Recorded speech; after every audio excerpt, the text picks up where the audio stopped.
Hi friends, welcome back to our channel Village Gossip Kitchen. Friends, நம்மளோட oats diet, அதாவது 7 days oats diet challenge இருக்கு இல்லையா, அதுல வந்து இன்னைக்கு டே பாத்தீங்கன்னா 4 ஆயிடுச்சு. டே 4 அன்னைக்கு என்னோட வெயிட் என்ன இருக்கு, அப்புறம் வந்து நான் என்னென்ன ப்ரிப்பேர் பண்ணியிருக்கேன் அப்படிங்கிறத சாப்பிட்றதுக்கு என்னென்ன எடுத்திருக்கேன் அப்படிங்கிற டீட்டெயில்ஸ் வந்து இந்த வீடியோவில் கொடுத்துருக்கேன். நான் சூப்பராக ஒரு தோசை ரெசிபி இன்னைக்கு ஒன்று ட்ரை பண்ணியிருந்தேன். செம்ம டேஸ்ட்டு. அப்படியே நம்ம நார்மல் தோசை சாப்பிட்ற மாதிரியே இருந்துச்சு. உங்களுக்கு எந்த விதத்துலையும் இந்த 2 தோசைக்கும் வந்து டிஃப்ரெண்டே ஃபீல் ஆகாது. ஸோ அந்த அளவு சூப்பரான ஒரு தோசை ரெசிபி ஷேர் பண்ணியிருக்கேன் இன்னைக்கு. அதை பாருங்கள். அடுத்ததா பாத்தீங்கன்னா எல்லாரும் கேட்டுட்டு இருந்தீங்க, சிஸ்டர் உடம்பு எப்படி இருக்கு, ஹாஸ்பிட்டல் போனீங்கன்னு என்ன சொன்னாங்க, இந்த மாதிரி நிறைய கேட்டிருந்தீங்க. மெசேஜ் வாட்ஸ்அப்ல வரைக்கும் வந்து கேட்டுட்டாங்க ஃப்ரெண்ட்ஸ் நிறைய பேர். அதனால ஸோ இது வந்து நம்ம சொல்லி ஆகணும் இல்லையா, ஸோ அதனால சொல்றேன். நம்ம சேனல்ல வந்து ஒரு டயட் அப்படின்னு ஃபாலோ பண்றோம் அப்படிங்கிறப்போ சில விஷயங்களை வந்து ஷேர் பண்ணணும். அந்த மாதிரி ஒரு விஷயம் தான் இது. அது மட்டும் கிடையாது, இது ஒரு அவேர்னஸ் மாதிரின்னு வச்சுக்கோங்களேன். லாஸ்ட் டைம் வந்து நம்ம ஒரு ஹேர் பேக் போட்டோம் இல்லையா, அந்த ஹேர் பேக் போட்டதுக்கு அப்புறம் வந்து எனக்கு பெயின், இந்த பக்கத்துல வந்து பெயின் வந்துச்சு, பிளட் வந்துச்சு அப்படிங்கிறதெல்லாம் நான் ஷேர் பண்ணியிருந்தேன். ஸோ இந்த பெயின் வந்து எனக்கு குறையவே இல்லை. எல்லாரும் சொன்னாங்க சைனஸ் ப்ராப்ளத்தினால இருக்கும் அப்படின்ட்டு ஃப்ரெண்ட்ஸ், அப்புறம் வந்து மெடிக்கல் ஃபீல்டில் இருக்க ஃப்ரெண்ட்ஸ் எல்லாருமே சொன்னாங்க, ஃபேமிலி அது இதுன்னு எல்லாரும் சொன்னாங்க. ஆவி பிடிக்கிறது, தண்ணி குடிக்கிறது, இந்த மாதிரி விஷயங்கள் எல்லாம் சொன்னாங்க. நானும் அதெல்லாம் ட்ரை பண்ணேன். எனக்கு கொஞ்சம் கூட குறையவே இல்லை. எனக்கு சுத்தமாக முடியலை. என்னாச்சுன்னா எனக்கு தலை சுத்தல் ரொம்ப அதிகமாக இருந்துச்சு. எனக்கு எழுப்பி நிற்க முடியாது, அப்படியே உடம்பு நடுங்கிட்டே இருந்துச்சு. அந்த இதுலேயும் வந்து டயட்டு எக்ஸசைஸ் பண்ணிட்டு இருக்கேன். ஸோ வீட்டில் வந்து நீ டயட் பண்ணுறனால ஓவராக டயட்னு உடம்ப கெடுத்துக்கிற அப்படிங்கிற அளவுக்கு சொல்ல ஆரம்பிச்சுட்டாங்க. பட் எனக்கு வந்து வெயிட் லாஸ் பண்ணணும். எனக்கு என்னன்னா ஒரு 71 kg வந்தேன்னா எனக்கு கொஞ்சம் ஹாப்பியாக இருக்கும் அப்படின்னு நான் ஃபீல் பண்ணேன். வேற எதுனாலும் இல்லை, என்னோட ஆர்ம்ஸ் பாருங்க ரொம்ப கொஞ்சம் பெருசாக இருக்கு இல்லையா. ஸோ இந்த ஆர்ம்ஸ் அப்புறம் வந்து இந்த ஹிப் ஏரியா எனக்கு கொஞ்சம் பல்காக இருக்கும். ஸோ இதுக்காக தான் நான் வெயிட் லாஸ் பண்ணணும் அப்படிங்கிறத பிளான் பண்ணியிருந்தேன். ஒரு 74 எல்லாம் வந்ததுக்கு அப்புறமா நல்லா எக்ஸசைஸ் மட்டும் கொடுத்துக்கலாம். ஃபுட்டை வந்து ரொம்ப கண்ட்ரோல் பண்ண வேண்டாம், எக்ஸசைஸ் மட்டும் நல்லா கொடுத்துட்டு ஓரளவு ஃபுட் கண்ட்ரோலில் வந்து நம்ம 71 வரைக்கும் வரோம் அப்படின்னு நினச்சிருந்தேன். ஏன் அப்படின்னா எனக்கு வந்து அந்த லோ கார்ப் டயட் எல்லாம் ரொம்ப நான் ஃபாலோ பண்ணேன்னு வச்சுக்கோங்களேன், ஸ்கின் வந்து ரொம்ப டல்லாக ஆரம்பிக்கும். அப்படி ஒரு பிரச்சனை இருக்கு. நம்ம லோ கார்ப் டயட் எல்லாம் ரொம்ப வெயிட்டாக இருக்கும், ஓரளவு வெயிட் குறைக்கிறதுக்கு நம்ம ஃபாலோ பண்ணிக்கலாம். ஒரு லெவலுக்கு மேலே போகிறப்போ நம்ம ஸ்கின் வந்து ரொம்ப டல் ஆகும், அந்த ரைஸ் எல்லாம் ஃபுல்லாக அவாய்ட் பண்ணுறதுனால. ஸோ அதனால அந்த மாதிரி நான் ஒரு 74 எல்லாம் வந்ததுக்கு அப்புறமா ரைஸை வந்து எடுத்துட்டு நல்லா எக்ஸசைஸ் கொடுத்துக்கலாம் அப்படிங்கிற மாதிரி நான் பிளான் பண்ணி வச்சிருந்தேன். ஸோ எல்லா பிளானும் அப்படியே சொதப்பினது அந்த ஹேர் பேக் போட்டதுக்கு அப்புறமா தான். எனக்கு ரொம்ப வருத்தம் ஆயிடுச்சு. சரி நம்ம வந்து என்ன சொல்ல, ரொம்ப வருஷமா வந்து ப்ரீத் பண்றதுல நமக்கு மூக்கில் ஏதோ அடைச்சிட்டு இருக்க மாதிரியெல்லாம் நமக்கு ஒரு கஷ்டம் இருந்துச்சு. நான் இந்த அளவு யோசிக்கல. எனக்கு ஒரு பதட்டம் எப்பவுமே, எனக்கு ஏதோ எனக்கு உடம்புல ஏதோ ஆகுது. கொஞ்ச நாளா வந்து தலைவலி, தலை பாரம், தலை சுத்தல், இந்த இடத்துல பெயின் இதெல்லாம் இருந்துட்டே இருந்துச்சு. அப்போ வந்து என்னமோ எனக்கு ஏதோ ஆகுது, எனக்கு என்னமோ பிரச்சனை, குழந்தைங்களை யார் பார்த்துப்பா, ஒரு அம்மாவோட ஒரு உணர்வு தான். வேற யார் ஞாபகம் வராது, குழந்தைங்களை யார் பார்த்துக்கிறது, பிள்ளைங்களை யார் பார்த்துக்கிறது, அந்த மாதிரி ஒரு பயம் நமக்கு இருக்கு இல்லையா. ஸோ அந்த பயத்தினாலேயே வந்து அந்த ஒரு பயம், இந்த பயத்தினாலதான் என் உடம்பு ஹெல்த் வைஸ்ல இந்த மாதிரி பிரச்சனைகள் வருதா இல்லைன்னு எனக்கே தெரியாது. ஏன்னா நம்ம எப்போ சொல்லுவாங்க இல்லையா, நம்ம எதை பார்த்து பயப்படுறோமோ நமக்கு அதுவே நடக்கும் அப்படின்னு சொல்லுவாங்க. அந்த மாதிரி கூட நம்ம வச்சுக்கலாம், மேபி நமக்கு தெரியல. ஸோ ஏதோ விஷயங்கள் நம்மளை சுற்றி என்னென்னமோ நடக்குது, நிறைய மாற்றங்கள் அப்படிங்கிற ஒரு விஷயத்தினாலேயா இருக்கலாம். கொஞ்ச நாளா எனக்கு ஒரு டவுட் இருந்துட்டே இருந்துச்சு, எனக்கு ஏதோ பிரச்சனை, உடம்புக்கு ஏதோ பிரச்சனை, எனக்கு கஷ்டமா இருக்கு, ப்ரீத் பண்ண மூச்சு விட கொஞ்சம் கஷ்டமா இருக்கும். அதனாலேயே சில நேரம் எக்ஸசைஸை ஸ்டாப் பண்ணுவேன். மூச்சு விட கஷ்டமா இருக்கனால மூக்கு வழி நார்மலா மூச்சு விட முடியாது, நான் வாய் வழி தான் அதிகமாக மூச்சு விடுவேன்.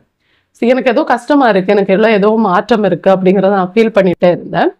லக்லியா அந்த ஹேர் பேக் போட்டதுக்கு அப்புறமா என்னாச்சுன்னா அந்த பெயின் ஆரம்பிச்சு, பிளட் வந்துச்சு. இதுக்கு மேல நம்ம வேண்டாம், நமக்கு என்னவா இருக்கட்டும், நமக்கு வந்து சைனஸ் ப்ராப்ளமாகவே இருக்கட்டும், நம்ம ஹாஸ்பிட்டல் போவோம் அப்படிங்கிற பிளான் பண்ணி நாங்கள் ஹாஸ்பிட்டல் போயிருந்தோம்.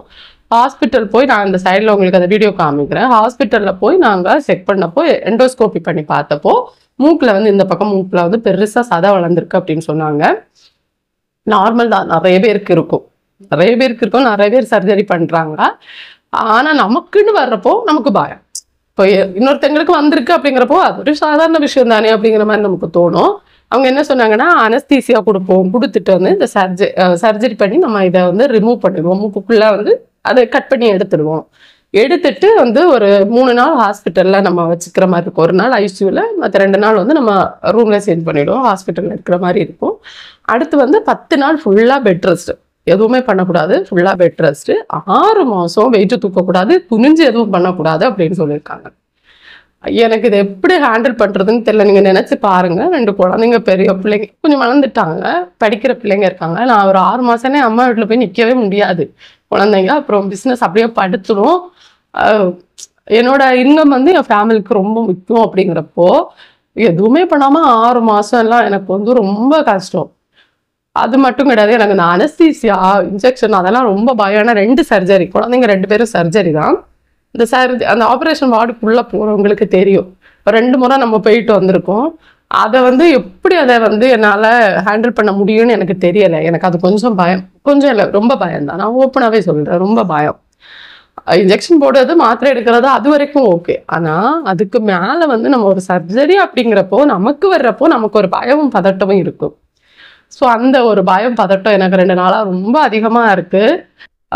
கொஞ்சம் பயமாக தான் இருக்குது. நாங்கள் இப்போ வந்து இந்த மந்த் ஃபேமிலியில் ஒரு ஃபங்க்ஷன் இருக்குது, அதை முடிச்சுட்டு தான் சர்ஜரி பண்ணணும். மேல நம்ம முடிச்சுட்டோம்னா, மேய்க்குள்ள சர்ஜரி முடிச்சுட்டோம்னா அப்புறம் வந்து குழந்தைங்களுக்கு ஸ்கூல் லீவு ஒரு மாதமாவது கொஞ்சம் அம்மா வீட்டில் இருக்கலாம், ரெஸ்ட் எடுக்கலாம் அப்படின்னு நினச்சிருக்கேன். இது எப்படி சொல்கிறதுன்னு தெரில. உங்களுக்கு ஏதாவது உடம்புல பிரச்சனை மாதிரி உங்களுக்கு ஏதாவது டவுட்டாக இருக்குன்னா ப்ளீஸ் வந்து உடனே நம்ம ஹாஸ்பிட்டலில் போய் செக்அப் பண்ணுறது நல்லது. நிறைய சொல்லுவாங்க நம்மளை சுற்றி இருக்கிறவங்க, அதை பண்ணு இதை பண்ணு, இதெல்லாம் ரொம்ப சாதாரண விஷயம், ரொம்ப அதான் பிரச்சனை. நமக்கு ஒன்று தெரியுது அப்படின்னா நம்ம வந்து உடனே ஹாஸ்பிட்டல் போகணும். எனக்கு இது ஆல்ரெடி இருந்த பிரச்சனை தான். இந்த ஹேர் பேக் போட்டேன் இல்லையா, அது உடனே ரொம்ப இன்ஃபெக்ஷன் ஆகிடுச்சு. அதனால தான் பிளட் வர்ற அளவுக்கு போனது. இன்ஃபெக்ஷன் அதிகமாகிடுச்சு, நான் அன்றைக்கே சொல்லியிருந்தேன் இல்லையா. ஸோ நீங்கள் உங்களுக்கு சைனஸ் ப்ராப்ளம் எல்லாம் இருக்குன்னா அடிக்கடி வந்து கொஞ்சம் மூக்கில் எல்லாம் கொஞ்சம் செக் பண்ணி பார்த்துக்கோங்க. தொண்டை, மூக்கு, அதெல்லாம் நம்ம அடிக்கடி ஒரு ENT டாக்டரை பார்த்து செக் பண்ணி. ஏன்னா சைனஸ் ப்ராப்ளம் இருக்கிறவங்களுக்கு இந்த மாதிரி உள்ள வந்து இந்த மாதிரி சதை வளர்றதுக்கு வாய்ப்புகள் அதிகம்னு சொல்கிறாங்க. ஸோ அதனால் அடிக்கடி கொஞ்சம் நீங்கள் செக் பண்ணிக்கோங்க. அவங்களே சொல்லியிருந்தாங்க, நீங்கள் அடிக்கடி செக் பண்ணியிருந்தீங்கன்னா நம்ம ஸ்டார்டிங் ஸ்டேஜ்லேயே கண்டுபிடிச்சிருந்தா சர்ஜரி வரைக்கும் போகாது. ஏதாவது ஸ்ப்ரே பண்ணுறது, சின்ன சின்ன விஷயங்கள் பண்ணி நம்ம வந்து அதை கண்ட்ரோல் பண்ணியிருந்துருக்கலாம். இப்போ இந்த அளவு உங்களை கொண்டு வந்து நிறுத்தி இருக்காது அப்படின்னு சொல்லியிருந்தாங்க. ஸோ தட் நான் உங்ககிட்ட சொல்கிறது அதுதான். உங்களுக்கு ஏதாவது டவுட் இருக்குது அப்படின்னா கொஞ்சம் அடிக்கடி செக் பண்ணுங்கள். நம்ம அப்புறம் வந்து நான் எக்ஸசைஸ் பண்ணலை, ஏன்னா அந்த பெயின் தலைவலி எல்லாம் இருக்கனால நான் எக்ஸசைஸ் பண்ணலை. மெடிசன்ஸ் எடுத்துகிட்டு இருக்கேன். ஸோ அலர்ஜிக்கான மெடிசன்ஸ் எல்லாம் எடுக்கிறப்போ நமக்கு வந்து வெயிட்டு போட தான் செய்யும், வெயிட்டு குறையாது. இருந்தாலும் மெடிசன்ஸ் எடுக்கிறேன் நான். எனக்கு வேறு வழி இல்லை, அது எடுத்து தான் ஆகணும். மெடிசன்ஸ் எடுக்கிறேன். ப்ளஸ் வந்து எனக்கு எக்ஸசைஸும் பண்ண முடியலை, டயட்டு மட்டும்தான். ஸோ அதனால் வெயிட் லாஸ் ஆகலை, அப்படியே தான் இருக்கேன். வெயிட் அப்படியே தான் இருக்குது. இருந்தாலும் அந்த 7 days நீங்கள் கண்டினியூவாக ஃபாலோ பண்ணுங்கள் ஃப்ரெண்ட்ஸ், உங்களுக்கு கண்டிப்பாக ரிசல்ட் கிடைக்கும். நானுமே 7 days கம்ப்ளீட் பண்ணேன். எவ்வளோ வெயிட் குறையுது அப்படின்னு நமக்கு பார்க்கலாம். லாஸ்ட் காலையில் எழும்பி ஃபஸ்ட்டு வெயிட்டு செக் பண்ணியிருந்தேன். வெயிட்டு பார்த்திங்கன்னா 76.700 இருக்கேன்.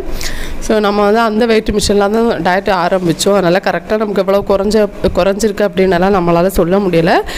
இதை வந்து கணக்காக வச்சுட்டு 7 days கம்ப்ளீட் பண்ணிவிட்டு அதுக்கப்புறமா எவ்வளோ குறைஞ்சிருக்கு, இல்லை குறையுதா அப்படியே இருக்கா, எதுவுமே எனக்கு தெரியலை. ஏன்னா எக்ஸசைஸ் பண்ண முடியலை, டயட் பண்ணிட்டு தான் இங்கே இருக்கேன். மெடிசன்ஸ் கண்டினியூ பண்ணனால கண்டிப்பாக வெயிட்டு குறையிறதுக்கு வாய்ப்பு இல்லை. இருந்தாலும் பார்க்கலாம். அடுத்ததாக வந்து பார்த்திங்கன்னா காலையில் வந்து நம்ம பிரேக்ஃபாஸ்ட்டுக்கு நான் ஒரு ரெசிபி செஞ்சுருந்தேன் ஓட்ஸில். அதுக்காக ஒரு 50 ml அளவுக்கு பால், அதே அளவுக்கு தண்ணி கொஞ்சம் அதிகமாகவே சேர்த்துருந்தேன்.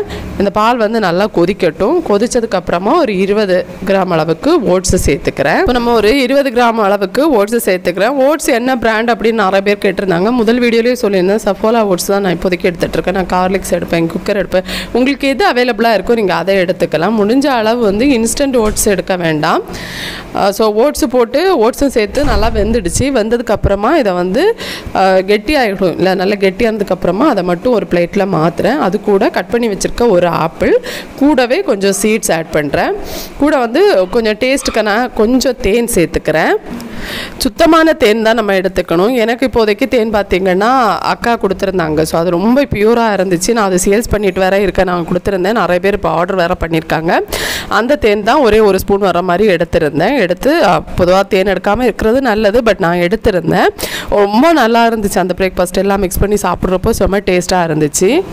பிரேக்ஃபாஸ்ட் எடுத்ததுக்கப்புறமா நம்மளோட மெடிசன்ஸ் எல்லாம் எடுத்துருந்தேன். ஸோ எல்லா மெடிசன்ஸும் சாப்பிட்டுட்டு சரி கொஞ்சம் ரிலாக்ஸ் பண்ணிக்கலாம் அப்படின்ட்டு. எனக்கு இந்த டேப்லெட்டே சாப்பிட்றது பிடிக்காது, இருந்தாலும் நமக்கு வேறு வழியில் சாப்பிட்டு தானே ஆகணும். ஸோ டேப்லெட் எல்லாம் எடுத்திருந்தேன். அடுத்ததாக லஞ்சு செய்கிறதுக்காக ஒரு 25 கிராம் அளவுக்கு ஓட்ஸ் ஒரு மிக்ஸி ஜாரில் போட்டிருக்கேன். ஓட்ஸை வந்து வேணும்னா லைட்டாக வறுத்துக்கோங்க. நான் வறுக்கலை, பச்சையாக தான் சேர்த்துருக்கேன். அது கூட நம்ம வந்து ஒரு 3-4 டேபிள் ஸ்பூன் அளவுக்கு வர மாதிரி தயிர் சேர்த்துக்கலாம். நல்ல கெட்டி தயிராக இருந்துச்சு என்கிட்ட. ஸோ அந்த தயிர் கொஞ்சம் நான் சேர்த்துருக்கேன். இந்த தயிர் பார்த்திங்கன்னா ரொம்ப புளிப்பாகவும் இருக்கக்கூடாது, புளிப்பு இல்லாமலும் இருக்கக்கூடாது, கொஞ்சம் ஒரு மீடியம் புளிப்பில் இருக்கணும். அப்போ தான் இந்த தோசை வந்து நல்லாயிருக்கும்.